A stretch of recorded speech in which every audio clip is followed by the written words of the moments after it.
जय श्री राम। बहुत स्वागत मेरे सिंह राशि के प्यारे जातक जातिका आपका आपके अपने बेहद खास कार्यक्रम में। मैं हूं आपके साथ आपका अपना डॉक्टर राज मिश्रा। मई का महीना बहुत खास है, स्पेशली आपके लिए। और एक बात ध्यान रखिएगा, इसीलिए मैं आपके लिए यज्ञ भी कर रहा हूं प्रत्येक शनिवार। क्यों कर रहा हूं? क्योंकि आपके ऊपर तो शनि की ढैया भी चल रही है।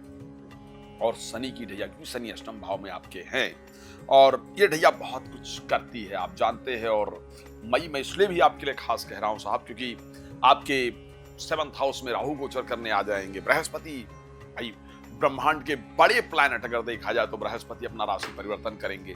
नकारात्मकता में सबसे उच्चस्त पोजीशन के प्लैनेट की बात करूं अगर राहु की, तो अपना राशि चेंज करेंगे। केतु अपने राशि को परिवर्तित करेंगे। तो ये सब अगर कुछ परिवर्तन होने वाला है तो इजी तो नहीं है। मैं ये नहीं कहना चाहूंगा कि नहीं क्या रहेगा, उस पर हम चर्चा करेंगे। अच्छा होगा या बुरा होगा, क्या करना चाहिए क्या नहीं करना चाहिए, अच्छा है तो क्या क्या अच्छा होगा, बुरा है तो क्या क्या बुरा होगा और उसको कैसे ठीक किया जा सकता है। अच्छा, एक बात ध्यान रखिएगा, एक परिवर्तन हर व्यक्ति के लिए सही या गलत नहीं होता है। किसी के लिए सही होता है, किसी के लिए गलत होता है। कुछ पार्ट में सही होता है, कुछ पार्ट में गलत होता है। तो पहले आपको एक जानकारी दूं, यदि आप श्री राम कथा, श्रीमद् भागवत कथा, श्री शिव महापुराण की कथा मेरे द्वारा अपने क्षेत्र में करवाना चाहते हैं, तो कृपया मुझसे संपर्क कर सकते हैं। रात को 9 बजे, दोपहर को 12 बजे लाइव आता हूं, आपके लिए आता हूं। आप अगर मुझसे बात करना चाहते हैं फ्री में तो उस टाइम बात कर सकते हैं। बाकी समय आप मुझसे कॉल अपॉइंटमेंट ले लेंगे और अच्छी तरीके से आप बात कर पाएंगे। चलिए अब बता देते हैं आपको कि आखिर ये जो परिवर्तन होने वाला है वो किस वे में आपके लिए सही रहेगा और किस वे में आपके लिए गलत होगा। साफ सिंह राशि, क्योंकि अष्टम भाव में अभी राहु भी गोचर कर रहे हैं, अष्टम भाव में शुक्र भी गोचर कर रहे हैं, शनि भी गोचर कर रहे हैं, बुध भी गोचर कर रहे हैं। जो समय, मैं ये क्लियर कह सकता हूं और आप इसको प्रमाणित करेंगे, कंफर्म बता रहा हूं, जो समय अभी तक निकला है पिछले 2-3 महीने का, वो समय जीवन साथी के स्वास्थ्य के लिए, जीवन साथी के साथ रिलेशन के लिए अच्छा नहीं गुजरा है। ये आप जानते हैं, ये मैं कह रहा हूं और आप चाहें तो इसको मुझे लिख सकते हैं कि साहब आप गलत कह रहे हैं या सही। मुझे पता है कि मैं सही कह रहा हूं। तो जीवन साथी के स्वास्थ्य की दृष्टि से, जीवन साथी से रिलेशन की दृष्टि से अच्छा नहीं व्यतीत हो पाया ये समय अगर बात की जाए।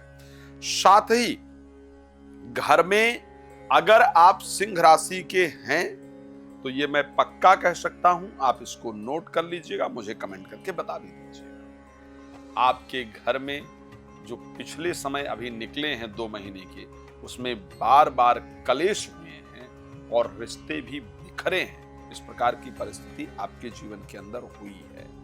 क्या ये सब सुधर जाएगा? तो ये जरूर कह सकता हूं कि हाँ, परिवार में इन सब चीजों के सुधार करने का जो समय है वो आपको मिलने जा रहा है। एक सबसे इंपॉर्टेंट पार्ट, बृहस्पति का 11th हाउस में जाकर के गोचर करना आपके विद्या अध्ययन के लिए उन बच्चों को बहुत प्रसन्न होना चाहिए जो पढ़ाई कर रहे हैं। अब तक जो मन आपका पढ़ाई में नहीं लग रहा था, वो मन अब आपका पढ़ाई में लगेगा। इस प्रकार की परिस्थिति आपकी राशि स्पष्टली दिखा रही है। उन दंपत्ति को प्रसन्न होना चाहिए, अगर आपके घर में संतान नहीं है तो संतान की प्राप्ति होगी। अगर आप माता पिता एक ऐसी संतान के हैं जो संतान आपकी बातों को नहीं मान रही है, या जिस संतान के मैरिज को लेकर आप चिंतित हैं, तो आपकी ये प्रॉब्लम जरूर दूर होने जा रही है। तो संतान से रिलेटेड प्रॉब्लम, एजुकेशन से रिलेटेड प्रॉब्लम और घर में लड़ाई मीन्स कुटुंब में, एक ज्वाइंट फैमिली में होने वाली लड़ाई को लेकर के जो प्रॉब्लम्स आप फेस कर रहे थे वो आपकी दूर होने जा रही है।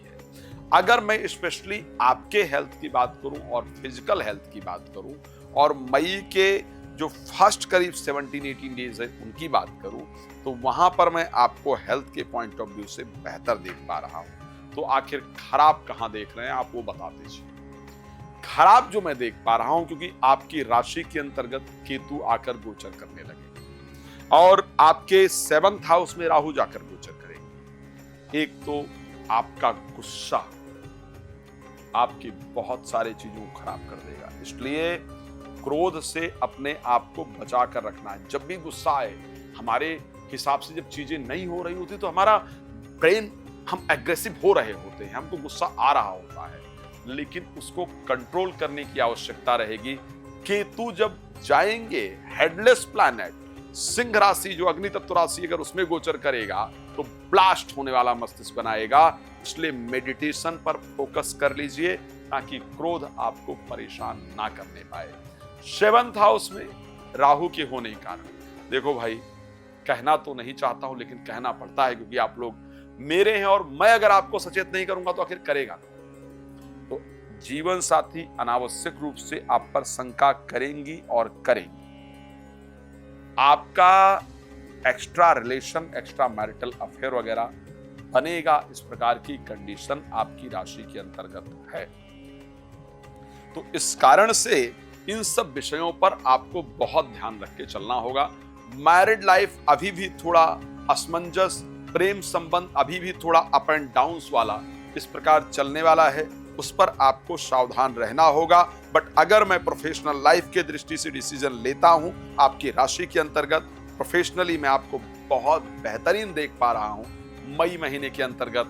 अगर आप घर की परिस्थिति को सुधार पाई तो खैर, इस पर एक बार आप पर्सनली समय लेकर बात करेंगे तो बेहतर होगा। मैं एक बात आपको और बता दूं, क्योंकि सिंह पर शनि की ढैया चल रही है और सिंह राशि मेरे लिए एक इंपॉर्टेंट राशि है, तो मैं ये कहूंगा कि मैं आपके लिए यज्ञ करता हूं प्रत्येक शनिवार को। अगर आप भी चाहते हैं कि आपके लिए ढैया से संबंधित प्रॉब्लम के लिए या आपकी राशि में जो अदर प्लैनेट्स की प्रॉब्लम है उनको सॉल्व करने के लिए आपके लिए भी यज्ञ किया जाए, तो कृपया संपर्क कर सकते हैं, अपना डिटेल हमें प्रोवाइड करा सकते हैं।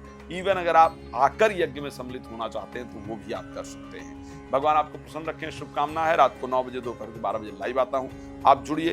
भगवान के आशीर्वाद आप पर बना रहे, शुभकामना के साथ। जय श्री राम, बहुत धन्यवाद।